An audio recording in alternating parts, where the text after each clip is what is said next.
We haven't met any of you. Jonathan. Hi, Valerie. Nice to meet you. Hey, Grant. This is the same, Grant Ziegler. Grant. same room, same table that y'all were. Alice. Alice, Yeah. okay, not really. Alice, I'm Gary. Gary, hi. Nice to meet you. Brian, hi. Gary. And I missed your name. Nice to meet you. Nice to meet you. Nice to meet you. Boo? Okay, Boo. Okay. Actually, I have met you guys before. Did you, For a did little we? Miss Sunshine. Yeah. Yeah, and actually in this I know. room. Yeah, I With think- him. With yeah, him. I know. I thought so. We are having some flashbacks on this. Yeah. It was the same day, same time as we were doing The Illusionist. Oh, yes, yeah, 'cause we Neil- ran into Well, The Neil. Illusionist we was in the other hung out room, with and y'all Neil guys were over yeah, here. I know. Are you doing that today too? Is there another movie? No, Are we tomorrow. competing? What's Or- tomorrow? Or not tomorrow. It's Friday. War Horse, and then next week is something else. War Horse. Wow. Yeah, the The play. DVD. Oh, The play. The guy who wrote the play is going to be in here on Friday. Oh. okay. Is it coming to Dallas? Is that one? All right, you got about 15 All minutes. right. All right. All right, we'll talk fast. Cool. Take care Yeah. of them. Oh, we're getting pictures of all the devices. Yeah. This is fun. Like that's a new one. We haven't. seen That's that actually one. That's the last generation. It's cool though. I like Yeah, it. the newest one. The newest one is even more fancier. Is it digital? Yeah, it's digital, and then I'm recording it on my phone afterwards. Double. Oh. I always make a backup. Yeah, I know. You That's don't what trust I've anything. heard that You story all with. have heard of that. Yes, we have. We've had that problem ourselves. Yeah. Hey, I'd just like to ask you guys how y'all work together on the set. I mean, y'all argue on the set? Do you talk everything out the night before? Or? It's always Months before. before. Yeah, Months I and mean, the good and the bad news is that we can always talk about work when we want to, which actually, because we like to work, is a good thing. But it's very important to us that we never really argue on set. Like That if we we give. haven't figured something out that we, or we haven't solved some major problem, that's not a good thing. Like, so we try to get through anything that's concern of ours, or, we just do a lot of prep, really, and we do months of it. I mean, we worked with Zoe for about 6 months on the script. We do a lot of our own prep in terms of the scenes and, kind of breaking the scenes down, and then sometimes we'll act out the scenes together. So we've kind of put ourselves through the paces as much as we can before we're on set, working with crew and actors. So we're of one mind when we go to the set. I have kind of a follow-up on that. Was it easier now there's two couples on Right. set, Yes, which yeah, I know. is a little unusual, I would It is, say. it is. Does that actually hinder, or does that help the process? Well, I think it helps in that we were all so invested and so eager for our partners to succeed. Yeah, and in healthy relationships, Yeah. I would say. And I think we can speak for Paul and Zoe, but that helped. I mean, if they were having issues, it wouldn't have been so pretty, We were concerned that this is the first time they'd worked together to this degree, like, carrying a movie together. So there was some concern about that, but they've been together for almost 5 years now, and they're very good with each other. They really respect each other, and they're both very professional.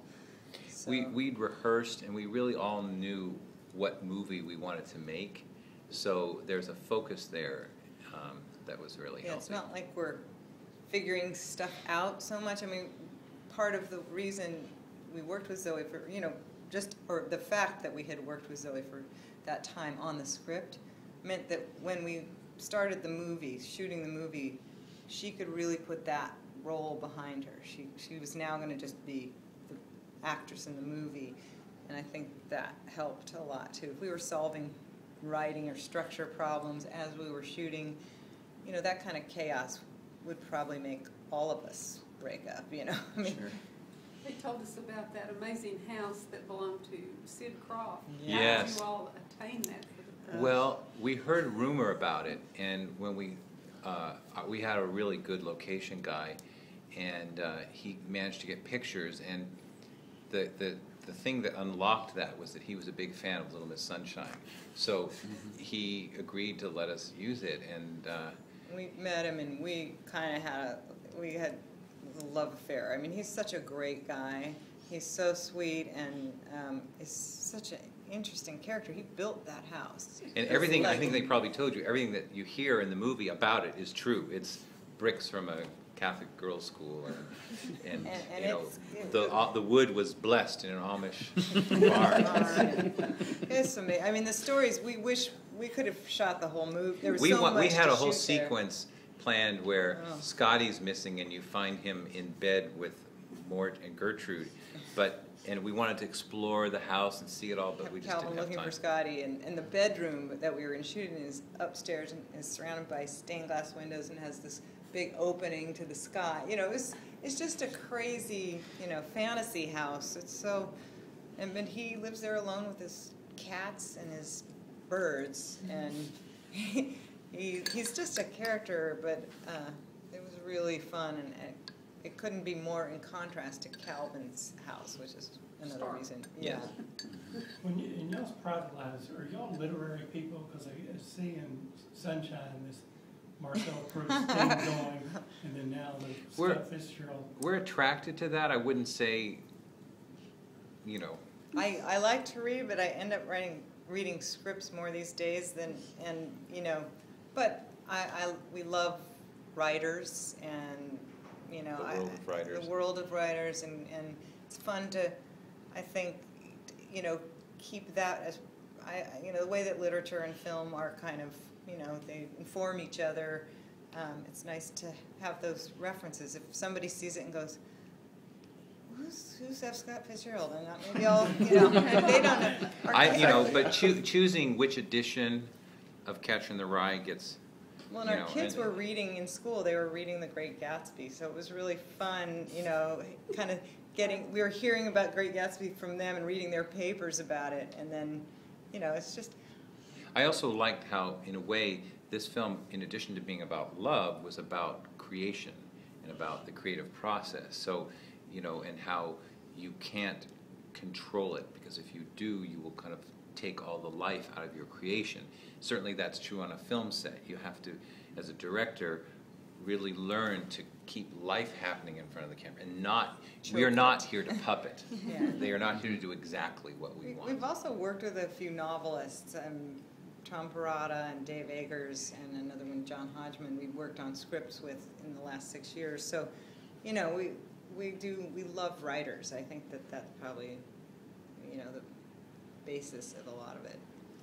Some of your casting is, I know Zoe commented on Antonio Banderas. How did you get him to play the role that he did? That's not normally his type of Right. role. And Annette Bening. I know, Yeah. they were But really surprised when they heard. It is Antonio. That's Antonio. Like, that's just him being himself. He's such a funny guy, and he's so, you know, he's got such incredible presence and passion, and you know, he really was excited about jumping into the pool himself, you know, because we were like, do you think you need a stunt person to get up on that roof and jump? No, And I can do when it. we put him in those, just the scarf and the no shirt, it was just, we were all just like, holy shit. You know, this guy is 50 years old, and He just is in one of the most perfect perfect condition. humans I've ever seen, and he's It's really really- great. And you know, again, in the same way that Sid's house brings this universe, you get that with Antonio, you get it with Elliot, and The casting is really Net. you know, like you're halfway there when you get the right cast. It's really one of the aspects of this that we love so much. Last time you were here, you talked about how you worked everything out, like running in the van. yes. Okay. Yes. Did you have to do any of that kind of, on this film, did you do Oh, the yeah. same kind of Well, working? you know the kind of heavy scene between Calvin and Where Ruby. he manipulates her. We acted that out at home. In fact, that was a scene that Paul and Zoe didn't really want to take on because it was hard to rehearse. hard to rehearse, yeah. and we didn't want to wear them out. So we actually hired other actors and rehearsed that with other actors, trying to see different approaches and what would work and what was overwhelming, what was devastating, because we knew that we wanted to go to the full extension of this concept, but we didn't want to destroy our audience with it. So we had to Or their see. connection, hopefully, to Calvin. You know, it was a delicate line to ride, and so it's really great to be able to kind of try that on before you're shooting it. You try it on, you feel, what does this feel like, and how does it make me feel about Calvin, and how do And, you know? and when I would tell Val to do things, and she had to do them, it made me feel certain things, and I realized, you know, we all came to understand that, in a way, Calvin is doing this to himself as much as he is to her, and that was really important. Sometimes, you know, people think that it's purely sadistic. but it's He is, when he makes her say you're a genius, obviously he's trying to punish there's some himself. irony in it. He hated that word. So Yeah. He hated that yeah. word. So when he makes her say it over and over, hopefully you understand. You know. Was it when you were working on the script with Zoe? Was there any point in time where the roles were reversed, where she was writing the character about a guy she wanted to be with, as opposed to No, him about her? she always, it was always, you mean, was the lead ever a woman Yes. writing a man? No, she, you know, I don't know if she talked about this at all, but she was inspired initially, and she's always been interested in the Pygmalion myth, and that is a classically male, you know, protagonist. And I think, you know, she explained this, and I thought it was very interesting, and I hadn't thought about it as we were making the film, but women can create, women can make other human beings, you know, we can give birth, and men can't. So I think the myth comes from a very We're always real, trying. yeah, still trying. But so it's kind of a classically, you know, that setup of the man creating the woman is really what that story is. But I think what was interesting in this film was just to take that story just a little further. So once he has the ability to control her, what is the logical extension of that fact, you know, that control he has over her? And so it was just a little different take on the classic, you know, myth. That's what interested us. And the fact that everybody else could see her as well. Right. Yes. That Yeah. was the big shock for the audience. Right. Yes. Yeah. We expected it That- to be conventional like all the other. Right. It just fantasies like Harvey, you know. like Harvey, Yeah. or like, Well, But- personally for me, I'm sorry. Yeah. No. Personally for me, like I was never really sure because I always thought there was going to be another twist, so it kept me edgy at the kind of the end of my seat. I was like, I'm not really sure if this is going to pan out. Where maybe there is just something. There's going still on. something. Well, out Yeah, Well, there you know, has to be we- another twist, maybe. We So- liked that we could fold the story onto itself a couple of times, and that, you know, Call into question. call into question what, you know, I think we are certain that Ruby was there, but in that last scene, we wanted to have some people, if they wanted to choose so, think that maybe this was all just his book, and that now he was meeting a girl who was like his dream girl. But I mean, that's for those if people you who need refuse to, to accept we- magical realism, yeah. How dare they? The stubborn, yeah. But we didn't ever want to get into explaining how she got there, or, you know, a comet crossing the sky like they do in Ted, or, you know, it's fine, but we just felt as like... if that explains it. Yeah. Oh well, the comet. thank you. Yeah. You know. You don't wish a teddy bear and it comes Yeah, along. yeah, Doesn't yeah, happen? yeah, yeah, yeah. I don't That understand. only works with teddy bears. Oh, okay, all right. Now, Little Miss Sunshine was such a huge commercial and financial hit. Now, do you worry after you have that much success about the next one? I mean, is it in your mind every time? Well, we have to beat this in the last film. Well, yes and no.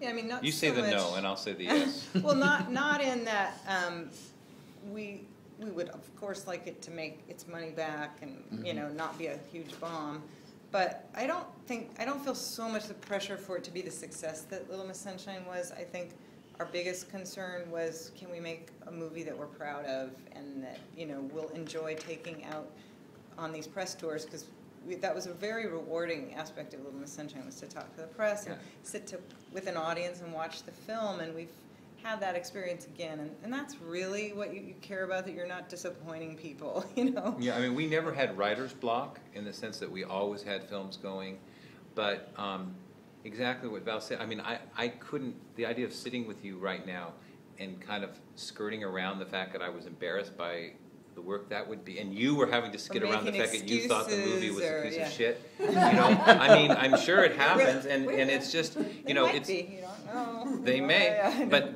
but you know, I mean, it's just, we all love movies, and we want to be part of the positive experience, and you know, it's a lot to ask someone I to wish come out. everyone, you know, I just feel like it is a responsibility as a filmmaker to try to make the best work you can and to keep films vital, because I think there's so much competition now for films, and it's really sad to think that probably the majority of people will see our movie on a screen like between that size and, a You know, computer we- screen, that's upsetting. So we want to make movies that make you want to see them in the theater, which... That's why we need you guys to really help people decide what they're going to see. Because, you know, if you see too many bad movies in a row, you start to give It's up a lot on of it, money. you know? It's compared to other forms of entertainment, they're still charging, enough that... Although we're Feel 2D, so cheated. we're already cheaper than Yeah, we were thinking of putting Ruby Sparks now in 2D. I didn't want to say this when Zoe and Paul were in the room because I don't want to look like a suck-up. But if this has legs, I could see Zoe getting an Oscar nomination. Yeah, I could so. see. Yeah. She is so good. It's pretty amazing. Yeah. Yeah, No, I know. it's really exciting to be able to have the film that introduces her to a bigger audience because she's amazing. I mean, she was a great writer, but when those duties were done, she had a whole new Set of set skills that, that they came attached to the project, which was part of the appeal for us, but not necessarily for other producers. I think they showed it to a few producers who said, well, you'll never be able to star in it. And that for us was what was interesting, to be able to introduce a new actress who could to the be public. Ruby for the public. It wasn't like you had to erase your impressions of her. No, because even when they came in here, you just saw Ruby. Yeah. You just saw their characters right Yeah. there. And I know that Paul was saying that, the They're very characters weren't, different. well, yeah, they're very different. I said, oh, are you sure? Yeah. Well, that's the thing about casting is you kind of do cast the person. They still have to act, but I don't really believe in that against type thing. I mean, at least for the kind of roles we're talking about, it's nice to build on who somebody is, so they bring more to the performance. You don't want to undo them. It's You want to beautiful. build. Also, what I love, like you said about it, it's kind of like when you go to Disney World and you see Tony the Tiger, and then poor kid, Tony the Tiger wants a smoke break, so he takes off his outfit and the kid's just, well, then what you see on the movie, you see here, and same thing. He's really quiet, she's really talking. Yeah. There's a lot of elements of each of them in their parts, but but I don't know what other actress would have been able to do what Zoe did in this movie. She really puts herself through a lot, and it makes herself unattractive at times where when she's clinging on him, she's sobbing, and it's just like she just partially because they have such a good rapport and there's so much trust. She just went for all that. There's just a kind of comfort knowing that we weren't going to embarrass her and she could just, She was free. try stuff. She's great. It is funny though, when we first met Zoe, she came over with Paul to our house, and she was just clingy. Climbing She was all all over him. and we were just. I even took a picture of it that day because I was like, "Oh my God, she cannot get her hands off him." So it was funny. Yeah. Hello. What are you guys working on next? We're doing a pilot for HBO with the writer Dan Klaus, who wrote Ghost World and Art School Confidential. Number of He has books a and lot of comic comics. books. So it's Are you trying? Is someone trying to get? I wonder if someone's trying to get in, and the door is locked. housekeeping. We locked you out. Yeah. That was such a great time. Yeah. That is a first ever. You were locked out. In all the years that I've been doing this. That's the first time I've locked out of a roundtable. Yeah. I know. No, I didn't. Yeah, these guys did it. Yeah. One more question and then we have Oh to. my I God. have to ask you this. Matter of fact, I'll let somebody else ask the last question because this is kind of a personal thing. Okay. We can talk about it in an unofficial time. Okay. All right. Anyone So else? somebody go ahead and This ask. backtracks a little real bit. question. When you first got the screenplay, what was your initial reaction? Because to me, this is a very unique concept that hasn't been done before. So what was your reaction to it? Well, you read a script and you sort of imagine making the movie, and when you feel like you read it and you think, yeah, I know what to do with this, and this sounds like something that I haven't exactly seen before, that's always exciting, I think that's, and when a story is told in a kind of simple, matter-of-fact and economical way, but has a lot of complexity, that's always very appealing to us, you know, that there's a lot in it to play with. You know, I've wanted to do a romantic comedy. This wasn't a romantic comedy, but I like that it sort of danced around some of that, and that you might think, I just think of it as a roller coaster ride where you sort of get in and you think, oh, it's, you know, all sunshine and flowers and we're going to go and this is fun, and then all of a sudden it starts to get a little faster and then it gets scary, you know, and that hopefully we drop you off in a place where you're set back into the world and been stimulated, you know. So what would you classify this movie as?